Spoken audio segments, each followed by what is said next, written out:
Kami dari kelompok 1 akan menjelaskan mengenai apa itu DSS. Sebelum saya menjelaskan, saya memperkenalkan diri, nama saya Carmel Maxwell.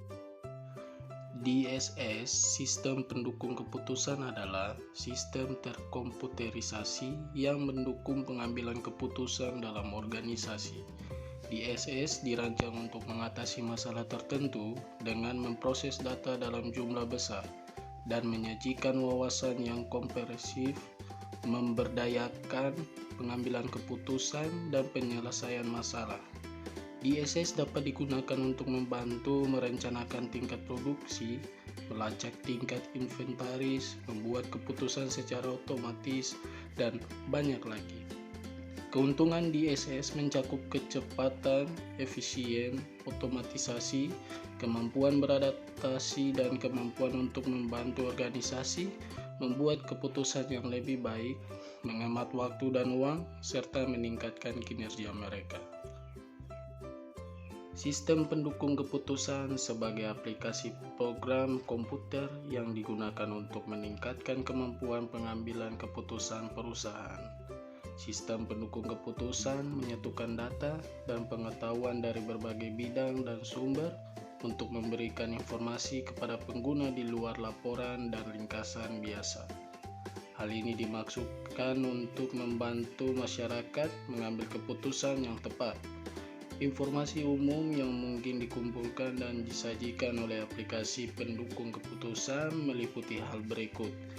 Yang pertama, angka penjualan komparatif antara satu minggu dan minggu berikutnya. Proyeksi angka pendapatan berdasarkan asumsi penjualan produk baru. Dan yang ketiga, dan konsekuensi dari keputusan yang berbeda. DSS mencangkup sistem berbasis pengetahuan. DSS yang dirancang dengan baik adalah sistem berbasis perangkat lunak interaktif yang dimaksudkan untuk membantu pengambilan keputusan, mengumpulkan informasi berguna dari kombinasi data mentah, dokumen, pengetahuan pribadi, dan model bisnis untuk mengidentifikasi dan memecahkan masalah serta mengambil keputusan. Saya Farsi Angel akan melanjutkan dengan tujuan sistem pendukung keputusan. Sistem pendukung keputusan menghasilkan laporan informasi rinci dengan pengumpulan dan menganalisis data. Oleh karena itu, DSS berbeda dari aplikasi operasi normal yang tujuannya adalah pengumpulan data dan bukan menganalisisnya. Dalam sebuah organisasi, DSS digunakan oleh Departemen Perencanaan seperti Departemen Operasi yang mengumpulkan data dan membuat laporan yang dapat digunakan oleh manajer untuk pengambilan keputusan.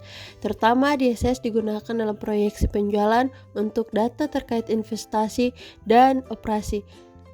Dan untuk menyajikan informasi kepada pelanggan dengan cara yang mudah dipahami. Cara teoritis, DSS digunakan dalam berbagai domain pengetahuan mulai dari organisasi sehingga pengelolaan hutan dan bidang medis. Salah satu penerapan utama DSS dalam suatu organisasi adalah melaporkan waktu nyata.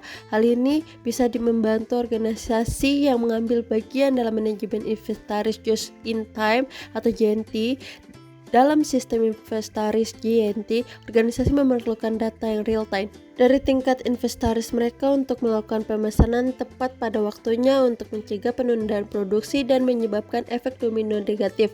Oleh karena itu, DSS lebih disesuaikan dengan individu atau organisasi yang mengambil keputusan dibandingkan sistem tradisional. Kelebihan DSS 1, cepat. DSS memungkinkan pengambilan keputusan secara cepat dengan memberikan hasil dalam hitungan menit untuk membantu organisasi merespon perubahan situasi secara efisien. 2. Otomatisasi. DSS mengotomatisasi proses pengambilan keputusan dengan menganalisis data dan memberikan rekomendasi, mengurangi kebutuhan akan investasi manual. 3. Efisien. DSS memastikan keakuratan dalam pengambilan keputusan dengan mengekstrak data yang relevan dan menghasil keluaran yang akurat berdasarkan data masukan. 4. Pelatihan. DSS membantu pengambilan keputusan mendapatkan keyakinan dalam keputusan mereka dengan menyediakan data dan wawasan yang relevan. 5. Kemampuan beradaptasi dan fleksibilitas. DSS dapat disesuaikan dengan kebutuhan spesifik organisasi, dan dapat digunakan untuk berbagai tujuan seperti pemasaran, penjualan, operasi, sumber daya manusia, dan masih banyak lagi. Yang terakhir, membantu organisasi membuat keputusan yang lebih baik. DSS memungkinkan organisasi untuk membuat keputusan yang lebih tepat, mengurangi risiko pengambilan keputusan yang salah, dan meningkatkan kinerja mereka secara keseluruhan. Kekurangan DSS. 1. Keterampilan yang terbatas. Beberapa pengambilan keputusan mungkin tidak memiliki pengetahuan teknologi yang diperlukan untuk menggunakan DSS secara efektif, sehingga dapat menghambat implementasi dan penerapan. 3. Kesulitan dalam mengkuantifikasi semua data. Sistem pendukung keputusan sangat bergantung pada data yang dikuantifikasi, yang dapat menjadi keterbatasan ketika berhadapan dengan informasi yang kompleks dan tidak terstruktur.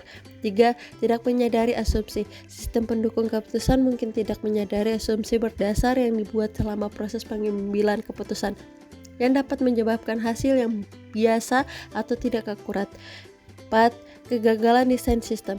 Jika sistem pendukung keputusan tidak dirancang dengan tepat agar sesuai dengan kebutuhan spesifik pengambilan keputusan, sistem tersebut mungkin tidak memberikan hasil yang diinginkan. Yang terakhir, terlalu banyak ketergantungan pada DSS. Ketergantungan yang berlebihan pada sistem pendukung keputusan dapat menyebabkan pergeseran fokus dan kurangnya pengembangan keterampilan pada pengambilan keputusan, karena mereka mungkin tidak terlibat secara aktif dalam pengambilan keputusan tersebut. Sekarang kita masuk dalam materi perancangan dan pengembangan DSS. Alat intelijen bisnis atau sistem pendukung keputusan membantu pengambilan keputusan dalam suatu organisasi.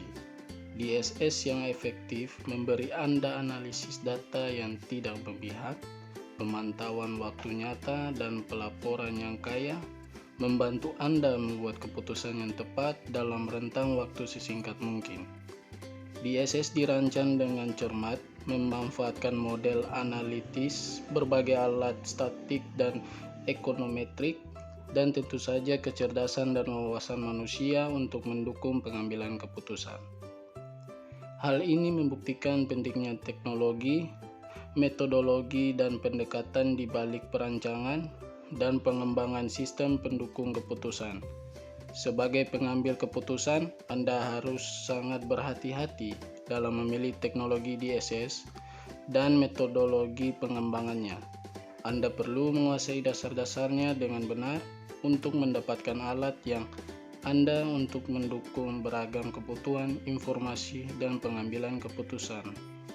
Karena perancangan dan pengembangan sistem pendukung keputusan merupakan proses yang kompleks, Anda mungkin menghadapi sejumlah masalah seperti ketidaksesuaian antara perspektif programmer dan pengambilan keputusan, identifikasi persyaratan khusus, pemilihan teknologi, pendekatan untuk desain dan pengembangan perangkat lunak. Pengguna DSS. Sistem pendukung keputusan DSS dirancang untuk digunakan oleh berbagai jenis pengguna dalam suatu organisasi. Pengguna DSS mungkin termasuk yang pertama, manajer dan CEO. Manajer tingkat atas, menengah, dan bawah menggunakan DSS untuk membuat keputusan, taktik, dan operasi strategis. Mereka dapat mengakses analisis data dan laporan yang membantu mereka memahami kinerja organisasi dan mengembangkan rencana tindakan. Yang kedua, analisis dan profesional bisnis. Analisis data dan profesional bisnis adalah pengguna utama DSS. Mereka menggunakan alat DSS untuk mengekstrak data, menganalisis tren, dan membuat laporan untuk mendukung pengambilan keputusan. Yang ketiga, pengambilan keputusan fungsional. Pengambil keputusan di berbagai fungsi organisasi seperti pemasaran, keuangan, rantai pasokan, sumber daya manusia, dan manufaktur menggunakan DSS untuk memandu keputusan spesifik sesuai lingkup fungsionalnya. Yang keempat, karyawan dan karyawan. Dalam beberapa kasus, karyawan atau karyawan tingkat rendah di seluruh organisasi mungkin merupakan pengguna DSS. Mereka dapat mengakses informasi dan yang relevan dengan tugas mereka dan menggunakannya untuk membuat keputusan sehari-hari. Yang kelima, pihak eksternal. Beberapa organisasi juga mengizinkan akses terbatas terhadap DSS oleh pihak eksternal seperti pemasok, pelanggan, atau mitra bisnis. Hal ini dapat memfasilitasi kolaborasi dan pengambilan keputusan. Contoh aplikasi DSS. Yang pertama, sistem informasi pemasaran yang disebut marketing information system. Yang kedua, sistem manajemen rantai pasokan yang disebut supply chain management. Yang ketiga, sistem manajemen keuangan yang disebut financial management system. Yang keempat, sistem manajemen inventaris. Yang kelima, sistem pengambilan keputusan klinis yang disebut clinical decision support system.